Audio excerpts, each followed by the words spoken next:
ಬಹುಶಃ ಏನು ನೀವು ಪ್ರಶ್ನೆ ಕೇಳಬೇಕು ಅಂತೀರ ಬಸನಗೌಡ ಪಾಟೀಲ್ ಯತ್ನಾಳ್ ಉಳಿದ ವಿಷಯಗಳ ಬಗ್ಗೆ ಎಲ್ಲವೂ ಸಹ ಸುಸೂತ್ರವಾಗಿ ಬಗೆಹರಿಯುತ್ತೆ ಅನ್ನೋ ವಿಶ್ವಾಸ ನನಗಿದೆ. ಎಲ್ಲರೂ ಒಟ್ಟಾಗಿ ಒಂದಾಗಿ ಹೋದಾಗ ಮಾತ್ರ ನಾವೇನಾದರೂ ಸಾಧನೆ ಮಾಡೋಕ್ಕೆ ಸಾಧ್ಯ ಇದೆ. ಪರಸ್ಪರ ಕಚ್ಚಾಡೋದ್ರಿಂದ ಅವ್ರಿಗೆ ಆಗಲಿ ನಮಗೆ ಆಗಲಿ ಲಾಭ ಆಗೋದಿಲ್ಲ. ಸೊ ಆದ್ದರಿಂದ ಈ ಅಧಿವೇಶನದಲ್ಲಿ ಎಲ್ಲರೂ ಒಟ್ಟಾಗಿ ಈ ಸರ್ಕಾರದ ವೈಫಲ್ಯತೆ ವಿರುದ್ಧ ಹೋರಾಟ ಮಾಡೋಕ್ಕೆ ಒಟ್ಟಾಗಿ ಕೆಲಸ ಮಾಡಬೇಕು ಅಂತೇಳಿ ವಿನಂತಿಯನ್ನು ಮಾಡ್ತೇನೆ. ಸರ್, ಸಮಾವೇಶ ಆಗ್ತದೆ ಹಾಸನದಲ್ಲಿ, ಸಮಾವೇಶ ಆಗ್ತದೆ ಕಾಂಗ್ರೆಸ್ ಅವರು.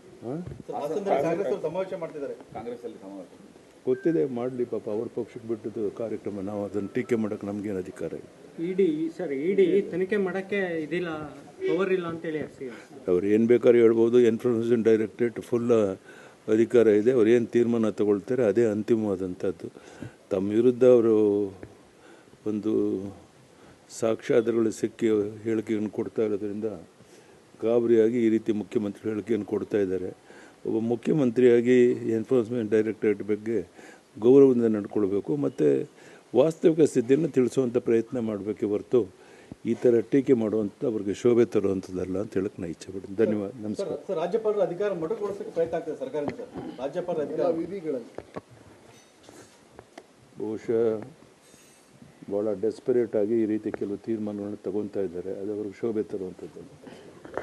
ಬಹುಶಃ ಏನು ನೀವು ಪ್ರಶ್ನೆ ಕೇಳಬೇಕು ಅಂತೀರ ಬಸನಗೌಡ ಪಾಟೀಲ್ ಯತ್ನಾಳ್ ಉಳಿದ ವಿಷಯಗಳ ಬಗ್ಗೆ ಎಲ್ಲವೂ ಸಹ ಸುಸೂತ್ರವಾಗಿ ಬಗೆಹರಿಯುತ್ತೆ ಅನ್ನೋ ವಿಶ್ವಾಸ ನನಗಿದೆ.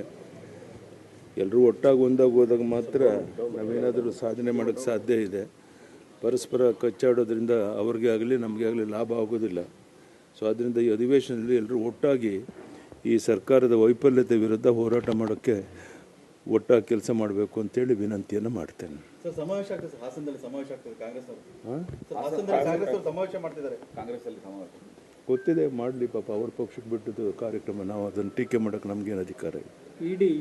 ಇಡಿ ತನಿಖೆ ಮಾಡೋಕ್ಕೆ ಇದಿಲ್ಲ, ಪವರ್ ಇಲ್ಲ ಅಂತೇಳಿ ಅವ್ರು ಏನು ಬೇಕಾದ್ರೂ ಹೇಳ್ಬೋದು. ಎನ್ಫೋರ್ಸ್ಮೆಂಟ್ ಡೈರೆಕ್ಟರೇಟ್ ಫುಲ್ ಅಧಿಕಾರ ಇದೆ. ಅವ್ರು ಏನು ತೀರ್ಮಾನ ತಗೊಳ್ತಾರೆ ಅದೇ ಅಂತಿಮವಾದಂಥದ್ದು. ತಮ್ಮ ವಿರುದ್ಧ ಅವರು ಒಂದು ಸಾಕ್ಷ್ಯಾಧಾರಗಳು ಸಿಕ್ಕಿ ಹೇಳಿಕೆಯನ್ನು ಕೊಡ್ತಾ ಇರೋದ್ರಿಂದ ಗಾಬರಿಯಾಗಿ ಈ ರೀತಿ ಮುಖ್ಯಮಂತ್ರಿ ಹೇಳಿಕೆಯನ್ನು ಕೊಡ್ತಾ ಇದ್ದಾರೆ. ಒಬ್ಬ ಮುಖ್ಯಮಂತ್ರಿಯಾಗಿ ಎನ್ಫೋರ್ಸ್ಮೆಂಟ್ ಡೈರೆಕ್ಟರೇಟ್ ಬಗ್ಗೆ ಗೌರವದಿಂದ ನಡ್ಕೊಳ್ಬೇಕು ಮತ್ತು ವಾಸ್ತವಿಕ ಸ್ಥಿತಿಯನ್ನು ತಿಳಿಸುವಂಥ ಪ್ರಯತ್ನ ಮಾಡಬೇಕೆ ಹೊರತು ಈ ಥರ ಟೀಕೆ ಮಾಡುವಂಥ ಅವ್ರಿಗೆ ಶೋಭೆ ತರುವಂಥದ್ದಲ್ಲ ಅಂತ ಹೇಳಕ್ಕೆ ನಾನು ಇಚ್ಛೆ ಪಡ್ತೀನಿ. ಧನ್ಯವಾದ, ನಮಸ್ಕಾರ. ಸರ್, ರಾಜ್ಯಪಾಲರ ಅಧಿಕಾರ ಮೊಟಕುಗೊಳಿಸೋಕ್ಕೆ ಪ್ರಯತ್ನ ಆಗ್ತದೆ ಸರ್ಕಾರದಿಂದ. ಸರ್, ರಾಜ್ಯಪಾಲರ ಅಧಿಕಾರ ವಿಧಿಗಳಲ್ಲಿ ಬಹುಶಃ ಭಾಳ ಡೆಸ್ಪರೇಟ್ ಆಗಿ ಈ ರೀತಿ ಕೆಲವು ತೀರ್ಮಾನಗಳನ್ನು ತಗೊತಾ ಇದ್ದಾರೆ. ಅದು ಅವ್ರಿಗೆ ಶೋಭೆ ತರುವಂಥದ್ದು.